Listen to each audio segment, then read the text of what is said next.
I'm Jane, your everyday 27-year-old who got more than she bargained for. I was just another number cruncher until my life took a sharp turn a few years back. This is my story. No frills, just the raw deal. It all started when I switched jobs and joined this new firm as an accountant. That's where Mark came into the picture. He was the sales guy, confident, charming, and with a smile that could sell ice to Eskimos. We first bumped into each other in the break room, and our chat started over the world's most temperamental coffee machine. Hey, you're the new accountant, right? Mark leaned casually against the doorframe, a smirk playing on his lips. Guilty as charged. I'm Jane, and you are? I responded, trying to look unimpressed, but internally I was already intrigued. I'm Mark, head of sales and unofficially the resident coffee machine whisperer, he said with a wink. We both laughed, and from that day things just clicked between us. Fast forward 2 years, and Mark planted the most romantic proposal you could imagine, a weekend trip to the beach, a sunset dinner, and him getting down on one knee. I mean, it was like something out of a movie. I said yes without a second thought. Our wedding was something else, beautiful, heartfelt, but it flew by in a blur. We started our married life in the house I inherited from my grandpa. It's a quaint old place with a lot of character, and I've always loved it. A few weeks after settling in, Mark brought up a life-changing idea. Babe, have you ever thought about taking a break from work? You know, being a housewife for a while. Mark suggested one evening, his eyes full of hope. I remember feeling a jolt of surprise. A housewife? But Mark, I've always been passionate about my career, I replied, trying to keep the confusion out of my voice. I get that, Jane, but I've been doing really well at work. We can afford it, and think about it, no more stress, just focusing on us, maybe even starting a family soon, he said, reaching for my hand. His words, his tone, it was all so convincing. I couldn't help but get swayed by his enthusiasm, so against my better judgment, I agreed. Why not shake things up a bit, right? The first few weeks were a novelty. I had time to do things I'd never had time for. Gardening, reading, trying out new recipes. Mark would come home to a clean house and dinner on the table. We'd spend our evenings talking about our future, making plans, laughing. It was like a prolonged honeymoon phase. But as time passed, I started feeling a bit restless. I missed the challenges of my job, the satisfaction of solving complex problems. I even missed the annoying buzz of my office phone, I thought to myself. Still, I pushed those feelings aside, telling myself that this was just an adjustment period. Then things started changing subtly. Mark's compliments about how nice the house looked, or how good dinner tasted, became expectations. If dinner was late, or the house a bit untidy, he'd make these offhand comments that stung more than I wanted to admit. I started feeling less like a partner, and more like a live-in maid. I remember calling my best friend Laura to vent. I just feel like I'm losing a bit of myself, you know, I confided in her. Losing yourself, Jane? You're a firecracker. Don't let this housewife gig douse your spark, Laura said, her voice a mixture of concern and encouragement. She had a point. I had always prided myself on being independent, on making my own way, and here I was feeling lost in a role I never thought I'd play. After settling into this housewife role, I thought I had things figured out, but boy, was I wrong. One evening, Mark dropped a surprise that turned everything upside down. Mark came home looking all serious, which was unusual for him. Jane, we need to talk, he started, not even taking off his coat. What's up? You look like you've seen a ghost, I joked, trying to lighten the mood. It's my folks. Their apartment is getting renovated, and they need a place to crash, just for a couple of weeks, Mark said, avoiding my eyes. I was taken aback. A couple of weeks here? Yeah, I mean, it's just for a short while. It won't be that bad, he said, finally looking at me. I sighed, feeling a mix of reluctance and duty. Okay, for a couple of weeks. But they need to respect our space, Mark. He nodded. Of course they will. Thanks, babe. You're the best. Fast forward a few days, and Mark's parents, Bob and Linda, arrived. And let me tell you, it was like a circus. Unloading bags, boxes, even furniture. They brought everything but the kitchen sink. "Jane dear, make room, we've got a lot of stuff," Linda said, pushing past me with a box that looked like it contained her entire life. Bob followed, lugging a monstrous armchair. "Hope you don't mind us bringing some comforts from home," he grunted as he squeezed it through the door. Our cozy home turned into a storage unit overnight. Everywhere I looked, there were their things. It was overwhelming to say the least, but that was just the start. Bob and Linda didn't waste time making themselves at home. Bob took over the TV, flipping channels like he owned the place. Linda started rearranging my kitchen. "My kitchen?" I asked, trying to keep my cool. "Oh, just organizing things a bit better, dear. You know how it is," she said, without even looking at me. I bit my tongue, reminding myself it was only for a short time, but inside, I was fuming. This was my home, and they were treating it like their vacation house. Then came the dinner fiasco. I made a healthy salad and grilled chicken, my usual fare, but Linda looked at her plate like I'd served her grass. "What's this rabbit food?" Linda scoffed, pushing the plate away. "Mom, come on, Jane worked hard on this," Mark tried to intervene. "It's fine, Mark, I can make something else," I said, even though it was far from fine. No, let's order pizza, I need some real food," Bob chimed in, already picking up his phone. That night, as I lay in bed, I couldn't shake off the feeling of being an outsider in my own home. Mark snored beside me, oblivious to the storm brewing inside me. I was hosting, cooking, cleaning, and for what? To be treated like an unpaid maid in my own house. My in-laws, Bob and Linda, had turned my house into their own personal playground. But things went from bad to worse, real quick. Linda started taking over the kitchen like she was running a military operation. One morning, as I was making my usual avocado toast, she marched in and made a face. "What are you eating, bird food?" she snorted, rummaging through the fridge. "It's avocado toast, Linda. It's healthy," I replied, trying to keep my cool. "Healthy schmaltz. You need some real food, girl. Here, let me make you some eggs and bacon," she said, pushing me aside. I stood there fuming as she took over my breakfast. It was clear she didn't respect my choices or my space. Then there was Bob. He had turned our living room into his personal lounge. One evening, I wanted to watch my favorite show, but Bob was sprawled on the couch, watching some loud action movie. "Bob, do you mind if I watch my show? It's the season finale tonight," I asked, holding the remote hesitantly. "No can do, Jane. I'm watching this. Find something else to do," he said, without even glancing my way. I couldn't believe it. In my own living room, I stormed off, feeling like a stranger in my house. But the real kicker came a few days later. I found Linda rearranging my closet. My closet. "What the heck, Linda? That's my personal stuff," I yelled, losing my temper for the first time. "Oh, relax, Jane. I'm just making some space for our things. You've got too much junk here anyway," she said, tossing my clothes aside. That's when Mark walked in. "What's all the yelling about?" he asked, looking from me to his mom. "Your mother is going through my things. That's what's wrong," I snapped. "Mom, maybe you should ask Jane before moving her stuff," Mark said, but his tone was half-hearted.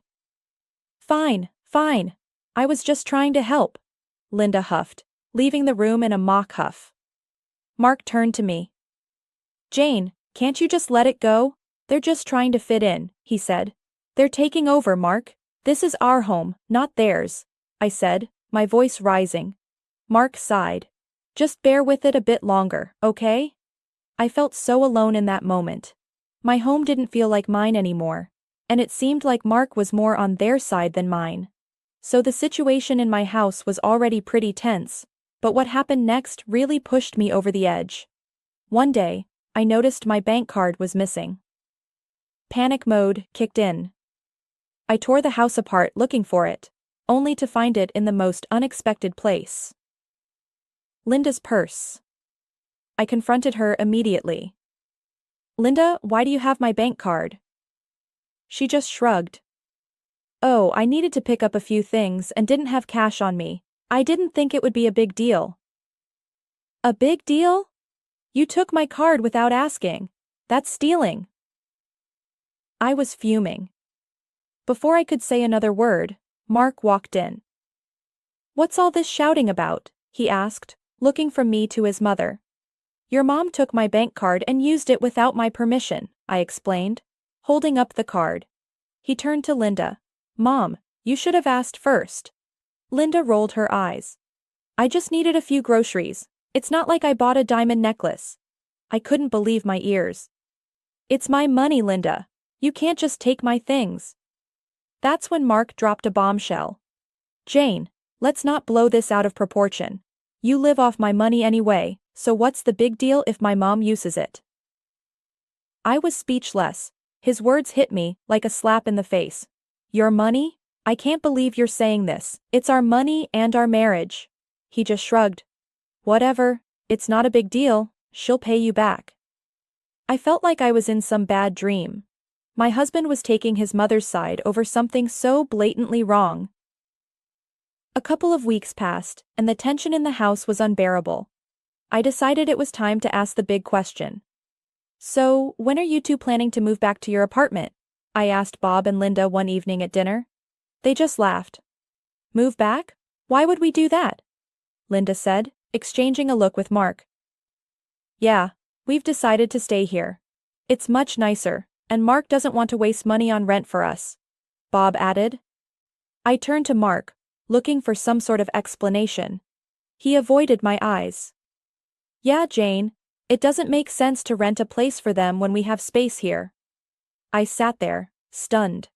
My home, my sanctuary, was being overtaken, and my husband, whom I thought was my partner, was now telling me his parents were here to stay. Just when I thought things couldn't get worse, they did. One day, I decided to go for a jog just to clear my head, but luck wasn't on my side. I tripped and fell, and the pain was instant. I knew I'd broken my leg. Hobbling back home was a nightmare. When I got back, I found Mark and his parents in the living room. Mark, I think I broke my leg. I need to go to the hospital, I said, trying to keep the pain out of my voice. Mark looked up, annoyed. What now, Jane? Can't you see we're busy here? Linda chimed in. Oh, stop being dramatic. It's probably just a sprain. No, it really hurts. I need help, I insisted, feeling the room spin from the pain. Bob just scoffed. At your age, you shouldn't be running around like a teenager. Serves you right. I couldn't believe what I was hearing. I'm in pain here, can't any of you see that? Mark finally got up, his expression more of inconvenience than concern. Fine, I'll take you. But this better not be some ploy to get out of housework. At the hospital, it was confirmed. A broken leg. The next few weeks were hell. I was stuck at home on crutches, unable to do much. You'd think my husband and his parents would help, right? Wrong. They acted as if nothing had changed. I was still expected to cook and clean. One day, I was trying to make lunch, balancing on my crutches. Linda walked in and saw me struggling. Can't you do that any faster? We're hungry, she said, not offering to help. I'm doing the best I can on one leg, I snapped, my frustration boiling over. Well, it's not good enough. You're being incredibly lazy, Linda retorted. That's when Mark walked in. What's going on here? He asked, looking from me to his mother. Your wife is taking forever to make lunch. It's like she's using her injury as an excuse, Linda complained. Mark sighed. Jane, can't you just try a bit harder? We're all hungry here. I was in disbelief. Try harder? I'm on crutches, Mark. What do you expect me to do? He just shrugged and left the kitchen with his mom, leaving me there, seething and in pain. But you won't believe what happened next in my in-law nightmare. Just when I thought it couldn't get any worse, it did. A few weeks after my injury, Linda and Bob announced they were hosting Thanksgiving at our house and inviting their relatives over. The news hit me like a ton of bricks. Thanksgiving here? I asked, incredulous. How am I supposed to manage that with my leg like this? Linda just waved her hand dismissively. Oh, you won't have to do much, just stay out of the way and let us handle it. I was fuming. This is my house, Linda. You can't just invite people over without asking me. That's when Mark stepped in. Jane, it's just a family gathering. Let's not make a big deal out of it. A big deal, Mark? I can barely walk, and now your parents are taking over our house for a party, I said, my voice rising. Bob chimed in. We thought it would be nice to have a family gathering here. After all, we're all living under the same roof now. And then Linda dropped another bombshell. Actually, Jane, we were thinking it might be best if you stayed somewhere else for a couple of weeks with your leg and all. You'll just be in the way. I stared at her, completely dumbfounded. Stay somewhere else? In my own house?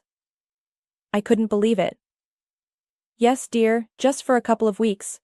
It's for the best, Linda continued, as if she was doing me a favor.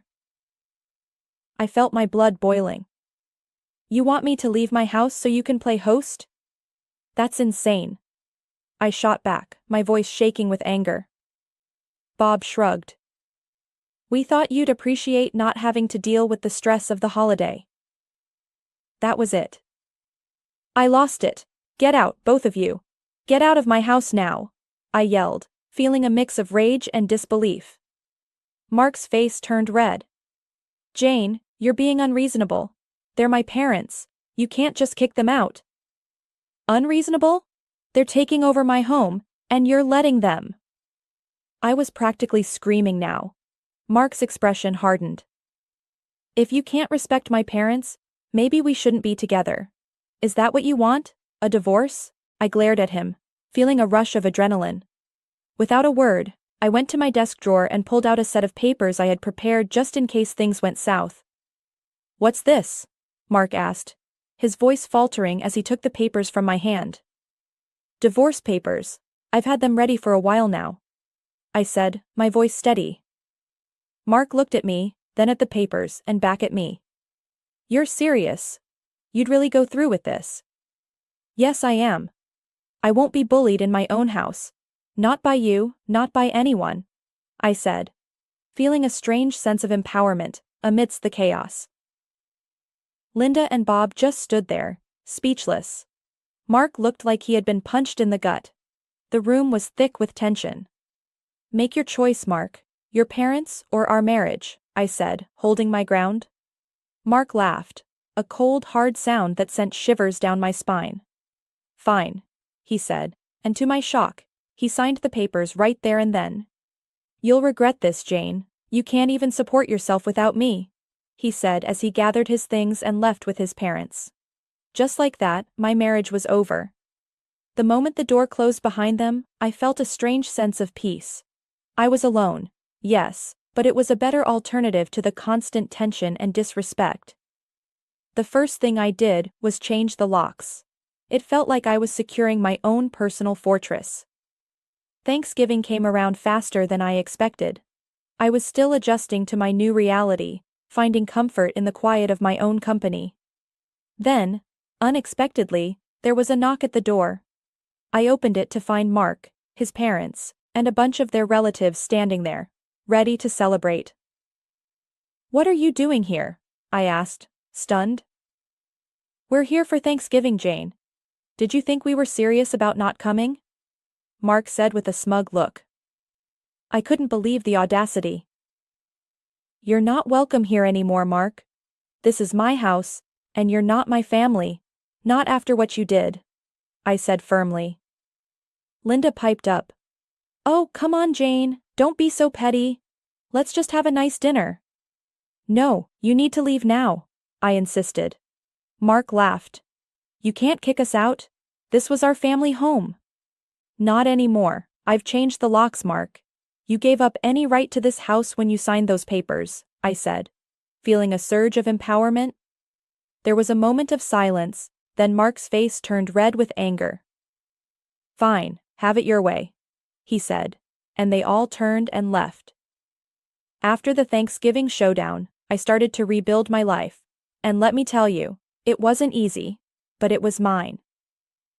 A few weeks after Mark and his family left for good, I was sitting in my quiet, peaceful living room when my best friend Laura dropped by. "Hey Jane, how are you holding up?" Laura asked as she walked in, her eyes scanning the room. "Better than I expected, actually," I replied, offering her a smile. "You seem different, stronger somehow," Laura observed. I chuckled.